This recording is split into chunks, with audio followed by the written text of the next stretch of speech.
Bonjour, je m'appelle Christine et je suis fleuriste de métier. Je fais cette vidéo aujourd'hui pour vous parler de mon parcours. Alors j'ai pas un parcours, disons, classique. J'ai fait d'autres formations en amont et j'ai eu un véritable coup de cœur pour ce métier, pour le métier de fleuriste. Alors j'ai commencé par faire un BEP vente, j'ai commencé par travailler dans la vente et dans l'accueil clientèle. J'ai eu mon bac en 2007. Suite à ça, j'ai fait une année de fac de psycho qui ne m'a pas du tout plu. Donc, je cherchais en fait un métier qui soit à mon image, car j'aime tout ce qui est créatif, artistique et lié à la nature, mais aussi lié à la vente et le commerce.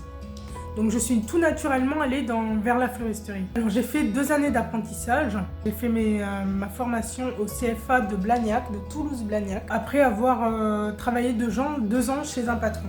Alors c'était une des premières fois pour moi que je découvrais le travail de fleuriste. Donc j'ai dû vraiment m'adapter à ce nouvel emploi. Donc ça a été 2 années très enrichissantes, où j'ai pu apprendre à faire des bouquets, des compositions pour tout événement. J'ai pu voir aussi la façon dont on accueillait un client ou une cliente et proposer des arrangements adaptés à la demande des clients que j'avais en face de moi. Pour ce faire, il y a une formation. Dans la formation, il y a un module vente et on apprend réellement à être... on est vraiment mis en situation, notamment par le travail, mais aussi par la formation théorique au CFA. Alors, il y a aussi de la botanique.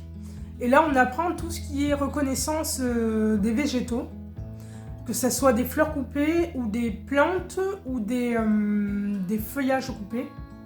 On apprend vraiment à reconnaître les végétaux et pouvoir après conseiller le client et même informer le client sur les plantes qu'on lui propose. Donc il y a une formation de botanique. Il y a aussi une formation de dessin. Et là, on apprend à faire des croquis, des arrangements que l'on souhaite faire par rapport à un thème précis.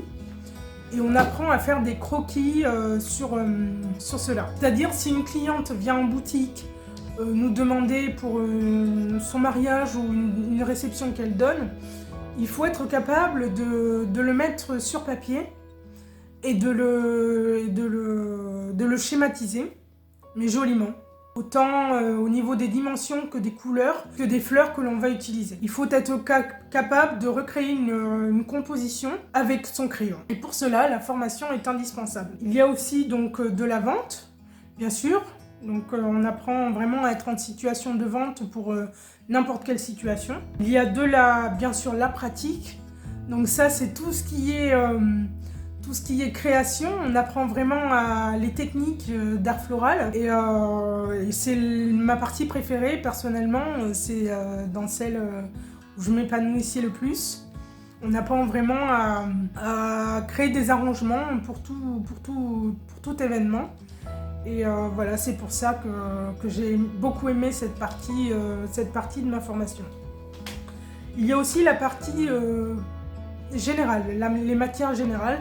Donc là, c'est les matières classiques, tout ce qui est français, histoire, mathématiques. Je pense qu'on avait même de la physique aussi et des langues vivantes. Mais ça, disons que je n'y allais pas. Non pas parce que j'étais feignante, mais parce que j'avais déjà un bac en amont. Donc mon bac me donnait déjà le niveau et je n'étais pas obligée d'y aller, donc il m'avait dispensé de ces cours-là. Donc après ces 2 années d'apprentissage, j'ai tout de suite commencé à travailler chez des petits fleuristes dans Toulouse. Et là, j'ai vraiment été ravie de travailler. Ça n'a pas été toujours facile, car ce n'est pas un métier facile, mais c'est un métier épanouissant. Donc là, j'ai appris à travailler de différentes manières et c'est vraiment très intéressant de faire ça, de voir différentes boutiques, et comment on s'adapte aux différentes clientèles. Donc chaque boutique a plus ou moins sa manière de travailler. Donc il y a bien sûr les tâches qui sont plus ou moins inhérentes à toutes les boutiques, comme la réception des végétaux, les commandes des végétaux et des fleurs, la mise à l'eau, confection de bouquets et de composition pour la boutique. Mais après, il y a tout l'aspect un peu événementiel qui diffère selon la boutique. Et c'est très intéressant de voir différentes boutiques et de pouvoir un peu comparer. parce que ça nous apprend aussi, ça nous forme, ça continue à nous former tout au long de sa vie, et de sa vie professionnelle. Et c'est vraiment intéressant de s'adapter aussi aux différentes demandes des clients. J'en ai retiré énormément de satisfaction. Je retire énormément de satisfaction en étant fleuriste. J'aime créer des compositions, j'aime m'adapter à la clientèle, j'aime vendre mon travail, j'aime discuter avec les gens.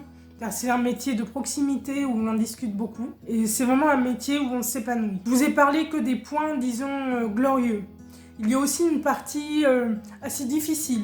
C'est un métier déjà qui est très physique et qui demande d'être en santé.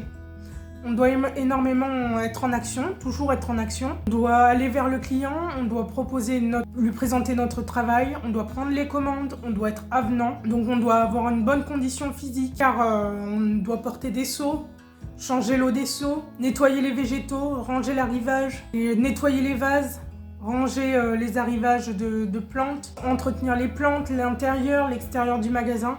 Il y a aussi énormément de manutention. Donc c'est un métier magnifique, mais qui demande dans une bonne condition physique. Alors voilà, j'en arrive au bout de cette vidéo.